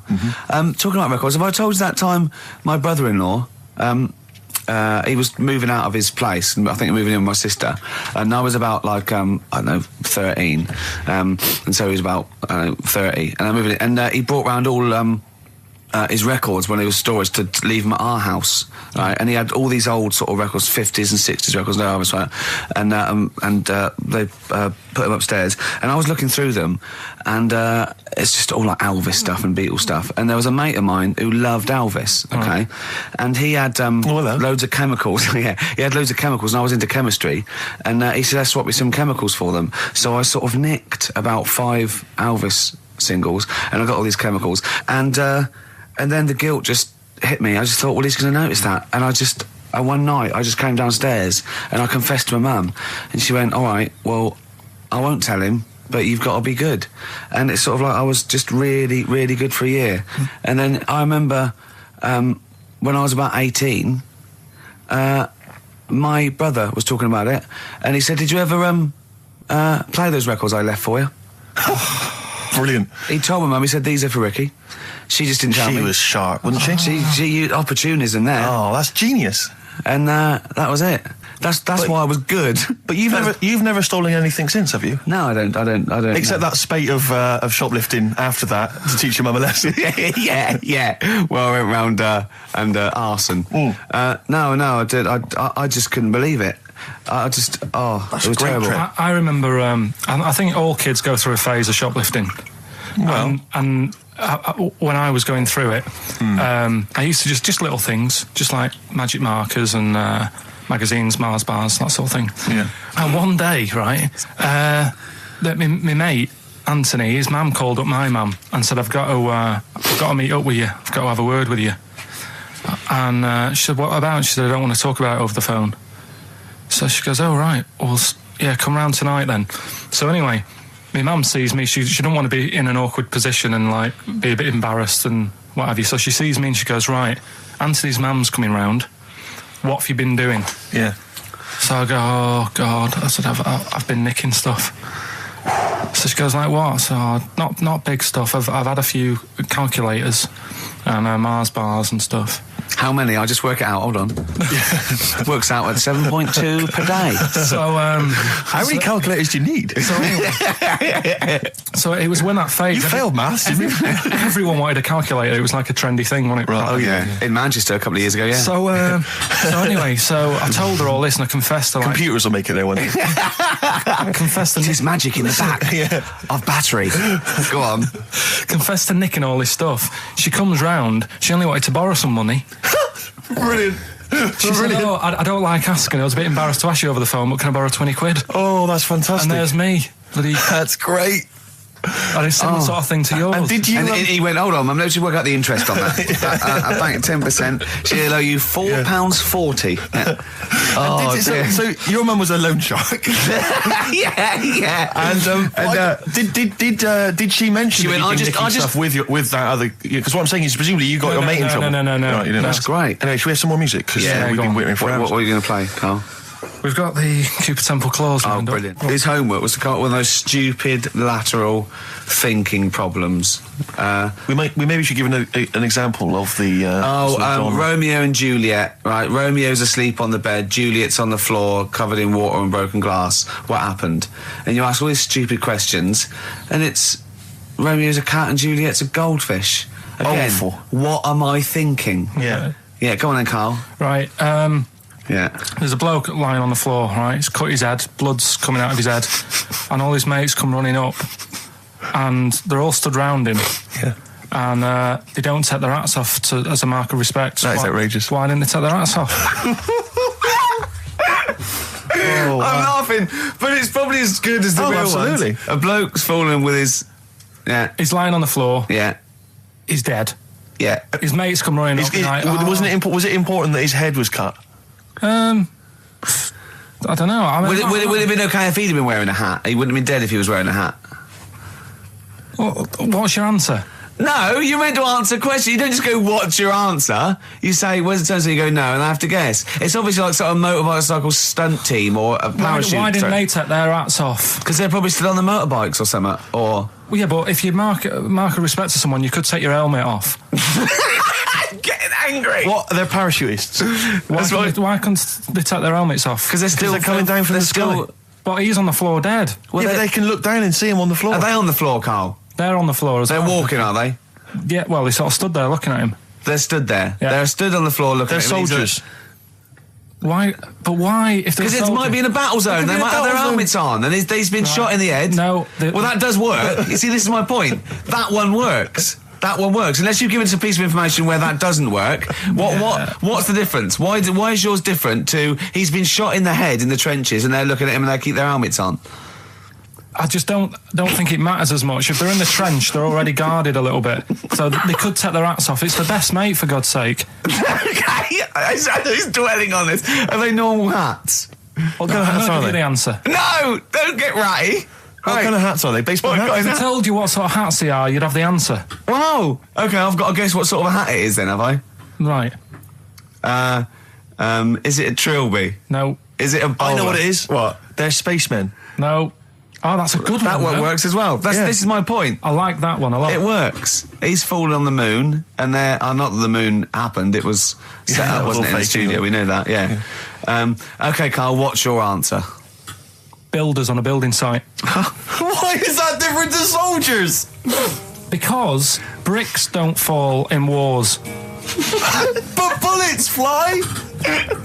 Right. Let's play a record and we'll come back to it, Carl, while you think about what you've done. Oh yeah, you've embarrassed Let's play yourself. some classic Suede. Yeah, and this is for David and Kieran. I think you wanted a bit of Butler. This is a bit easier, but I still think it's a good one. So this is, we should explain what this is if you've just tuned in. It's one of those stupid lateral thinking problems That Carl himself has created. Yeah, that was his homework. Right, this one. It's a fella. He has a normal day doing stuff. Nothing wrong with him. Right. And It's the twist in the tale. It's just like Tales of the Unexpected. Yeah. Just a normal day, nothing wrong with him. Hold on, though, he's got the legs of a fish. Go on. So, that's why he's been hiding his legs. So Go on. He does his The normal, legs of a fish. Sorry, Carl, carry on. He has his working day and that, Yeah. and then he gets a bit tired. Goes to bed. He puts the light on, leaves it on, goes to bed. Oh. That's crazy. That's mental. I can't think what's happened. Anyway, here's Radiohead. Right, okay. What? The question is, why does he put the light on when So he's a going man, to bed? he's had a normal day, he's come home from work. Is that right? He's come home from work, or he's not been working? Yeah, he's just been out? no, it's been working and stuff, I think. You think? You've made it up, Carl. You can decide. So the question is, why has he put the light on when he's asleep? There's a reason that he's put the light on when he's asleep. Has he gone to sleep? No, Carl, don't shrug. You're meant to answer these questions. He put the light on before he went to bed. Yeah, and the question you're asking me is why? What's the scenario? And the light's on and that, but he's gone to sleep. Yeah. He started reading and then he fell asleep. No. Did he intentionally, for some reason, put the light on? Every night. It's mad. Sounds mad. That's Carl, doesn't it? Every night he does it. Yeah. He puts the light on. Carl, is the point of this, he puts the light on for a very good reason. Not for us, but for some people. He's blind and it's always been on and he thinks he's turning it off, but it was on in the day and he thinks he's turning it off, but he's turning it on because he's blind. That'd be stupid. That works. No, that works great, Rick. Yeah. Thank you, Carl. So you've got to come up with... Hang on. If you're blind, why would you put a light on? No, he thinks it's off. Yeah. But why would he turn it on anyway? Just think so he doesn't get burgled, so people know he's in because he can't see him. So he just he puts the light on when he's there, then he turns the light off when he goes to bed, so people think it's fine. But he's got it out of kilter, and actually he's walking around in the dark all day. I don't believe that if you're blind, you turn your light on. I don't think you'd be living on your own, would you? I'm not having that for a second. Do blind people live on their own? I'm not having that for a second. Well, some people do. Lonely blind people live on their own. No, if you got bad eyes. What, any of them women? Are there any blind women who are living on their own, Rick? No, I mean, if you know of some blind women. 08700 800 1234. We've gone through this. If you are a blind woman with no standards and you don't care annoying voices and smell, yeah, then get in touch with you. Yeah, I mean, you've got to be within the ages of, say, 25 to 65. You know, right. Well, call it 75. You fussy, all of a sudden. Yeah, go on. If you were blind, would you live in London? Because someone said yesterday there was one struggling outside in Leicester Square, and I don't understand. If you were, I mean, you know, might have been a tourist. But why come to London if you're blind? It's the worst place in the world to come if you're blind. To hear the sights. To hear the sights. It's a bit mad, isn't it? They do the same job. They have tourist needs like anyone else. Yeah. No, but it sort of stinks, and you'd go away going, "Oh, it's not that good." I just thought I thought it was a bit weird. Well, never mind your concern for the partially sighted or sight impaired people coming to London. Get on with this. Yeah. So there he is. Yeah. It's like, a bit tired. Yeah. Just put the light on, get to bed. Yeah. So he turns the light on and he goes to bed. Yeah. Oh. Should we play a track? He's not sleeping on the job. He's a lighthouse keeper. Well done. Is he a lighthouse That's keeper? not it, Carl. He's a lighthouse keeper. Right. Why wasn't the light on all the time? It's light in the day. You idiot. Play a record. What? Play a record. You're a buffoon. No, actually, the light isn't on in the day, is it? No, it's not. I think you're the buffoon. Yeah. Carl has won! You don't talk to anyone, do you, in the week? You just hide in your little sound booth thing and you really don't talk to anyone, do you? Much? Not really. No. I mean, you might call up. Yeah. But no, I keep myself to myself. Yeah. Then you don't get bogged down in the office politics and stuff. Yeah. Is there a lot of office politics here? I don't know. I don't get involved in it. Oh, yeah. Proved your point. So when we're away and we're like out of action, who, other than Suzanne, who will you talk to of the day? How will you get a sort of feedback from the world? How will you get sort of like input and... I always, if ever I've got like a question on anything, the internet's sat there and I can just go online and find out. The internet is good. It's brilliant. But it's not all verified. It's not all necessarily factually accurate. Anyone can put things onto the internet. It's it's freaks and things that put on things one, right? like... Here's one that I read in the week, right? Go on. About this woman. Yeah. She was a bit of a punk. And to get her hair done like she wanted it. Super glue? Right, no. She got lard. Apparently it's a popular thing, you might know. Put lard on your head. Yeah. And you put it in the oven. Oh. Now, apparently the heat that you get from the oven is different from the sort of heat you get from an hairdryer. Right? And she had to do that to get the style that she wanted. But anyway, she comes into money or whatever, treats herself to a microwave. Right? It's not true. Opens the door, jams the things, like the little catch. So the microwave works. She jams it with a screwdriver or a knife or something. Yeah. Puts the microwave on, sticks her head in, boils her brain. Don't be ridiculous. Right? Well, why is that ridiculous? Boils her brain. She boiled her brain. She boiled her brain. And this is what's good about the internet. I went straight from that, and there was a subject about brains. And do you know that Russell Crowe, when he dies, he's given his brain to charity or something, some sort of some people who can do stuff with it. She gave hers to Pot Noodle. Vesta. Yeah. Oh, That's the boiling sort of a stuff. skull. Yeah. That's not true. No. It's not true, Carl. Just urban myths. Someone made it up. Yeah. For a laugh. They're just too convenient urban myths. Everyone's you can tell an urban myth's not true because it's always this happened to a mate of mine, and when you say what happened then, they go, don't know, that was it. Was it? Was that it? Was it? Someone boiled a brain and that was it. There was no more story. Well, Were there any dates, locations, times? I think it was in Belgium. There's that one. There's that one that a bloke, right, was going to get a phone call at 4:00 to find out if his business was, okay, right? And if he didn't get the phone call, he knew he was broke, destitute. So dead on 4:00, the phone didn't ring. So he went up to the roof, his office, and he jumped off to commit suicide. And as he was passing his window, the phone was ringing. Oh no. Carl, it didn't happen. Didn't happen. Think it through. Think it through. Who told that story? Who told that story? As he hit the pavement at 120 miles an hour. He's the only person who could have known that series of incidents. Also, why didn't And he he's dead. as his life's at stake, why didn't he wait till 5 past? I'm going to give it 5 minutes just in Just case. in case the lines are busy. Yeah. And what sort of bloke goes out, I'll call you at 4, okay, if your business, well, call me anyway. No. If I don't call exactly 4, then, no, you commit suicide. Commit suicide. I would, because if I don't call at 4, that's the end of it. Well, call me anyway. No, that's not the way I work. Why can't you just call me and tell me the other way? Well, I'm telling you how I do it. If you're bust, I don't call. Can't you just call to verify in case someone goes, well, what if it's engaged? It won't be engaged. Just commit suicide at 4, please. It didn't happen, Carl. The other one, right? A bloke, right? He's on a train station, and I'll tell you how I heard it. He's waiting for a cruise station, whatever, and he shits himself. As you do. And so he goes, oh, my train's in 5 minutes. So he runs across to Millets and goes, quick, Levi's 36. The bloke just puts it in a bag. He runs onto the train. He goes into the toilet, takes his trousers and pants off. He's soiled. Yes. Throws them out of the window. I won't be needing those again. Cleans himself off. Open the bags. It's a jacket. Oh. No, it didn't happen, Carl. At what point did he go into it and go, quick, Levi's 36? And the bloke went, sorry, Levi's 36, what, a pair? No. Shall I wrap them? Them? It? Shall I wrap? Just wrap whatever it is. Do you want to look? No, I'm not looking when you're putting it in the bag, please.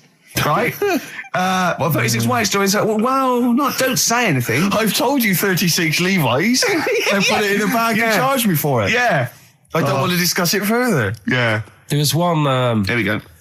There was one about a woman whose husband died, and she had him cremated. Yeah. And made like a little egg timer out of him. Right. And she said, I did that so it can still help around the kitchen. Well, that might be true. That might be a joke. That's quite sweet. That might be true. It's true story again. It was all. No, not again, because the ones I just told weren't. Nor is the boiling the brains in a bag curry microwave. Head story, true. Yeah. That's all. That's nearly it, Carl. Right, what's your last room 101? Oh God, it was holidays.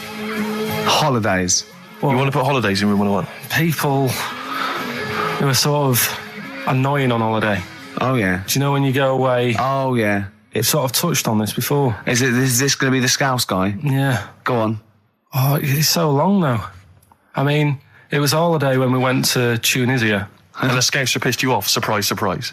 Yeah. Yeah. But the annoying thing was, when you go on it was a cheap holiday, and like the lesson here is, if you want a good holiday, you got to like spend some money. Yeah. And we didn't on this one. We spent about, I don't know, 400 quid for 2 of us for like a month or something ridiculous.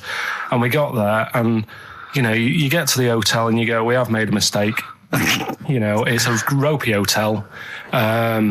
you know, you can tell like the blinds and stuff as you're walking, they're all dirty and stuff. And you think, well, let's make the most of it. You know, let's not get down about it. It's a holiday. It's for a rest. And you try and make the most of it. And we had to meet. You know, like you have one of those things where you get to your destination and the rep says, right, you know, go and unpack your bags and that. Go and sort yourself out in the room. And tomorrow morning we'll meet up at 10 o'clock. And I'll go through, you know, the best sort of place to go for camel rides and, you know, the best deals I can get you. That sort of thing. Can anyone here walk like an Egyptian? So she says, right, tomorrow morning, meet 10 o'clock in the discotheque. So we get up and we have breakfast, and it wasn't a good breakfast. The kitchen was, like, bit horrible. The food wasn't good, and it was run by sort of midgets. What do you mean it was run? Not there's anything wrong with that. There was little fellas running around, and the annoying thing was one of them sort of started to fancy my girlfriend. How did he manifest his affection? No, you're not saying there's anything wrong with midgets, though, are you? Just saying it was strange. There was but even midgets shouldn't be cutting in on Karl Pilkington's territory. I know. But it's also that thing of, you know, they've got little fingers, and it's sort of ruined. I'm so sorry. No, I'm not. It is a bit of a phobia of mine. Okay. Do you know what I mean? They are nice people and that. Sure. Oh, God. But the annoying thing is... So what was he doing then? How did he... I don't understand how he was chatting up your girlfriend. Was he crawling under the table so you couldn't see? Just kept... Whispering to her from underneath there. Stop it. Just sort of, you know... Wait, I don't want to get a complaint on our last show. There's not many midgets. What's going to happen? Can we just finish this and start up again in a couple of months? Oh, yeah. So if you want to know more about the midget theme restaurants, then we'll talk you in 3 months. Yeah. It's just... No, that's fair enough, actually. Oh, yeah, no, right, sorry Karl. about That's this. your producer's Listen, head on. we'll see you in about a really... it's been a pleasure, truly, and thank you for everyone that wrote I've got you a couple letters. presents. Have you really? I've got you both a present, right? Oh. I got Ricky, do you know, like we've done fables and Yeah. stuff? Right? Yeah. This is like Mr. Ben. Oh. This is brilliant. Yeah. Right, and it's like little fables that Mr. Ben goes on. Oh, fantastic. So I want you to learn something from that for when you come back. Okay, brilliant. That's lovely, I'll tell you Karl. one of the stories I read this morning. It's brilliant. In fact, when you've done with it, give it me. Yeah. Because I haven't finished reading that. Okay. Thank you, Karl. And for Steve, a little chat up lines. A little book of chat-up lines. That's fantastic. That's great, Karl. Well, we'll see you in 3 months. But carry on emailing Karl. Cherish Karl Pilkington. He sits in a little room by himself, so keep him in touch. And we'll see you in August. We're going to leave you with something that we all love. This is There Is a Light That Never Goes Out by the Smiths. Very apt, I think. Goodbye. See you later.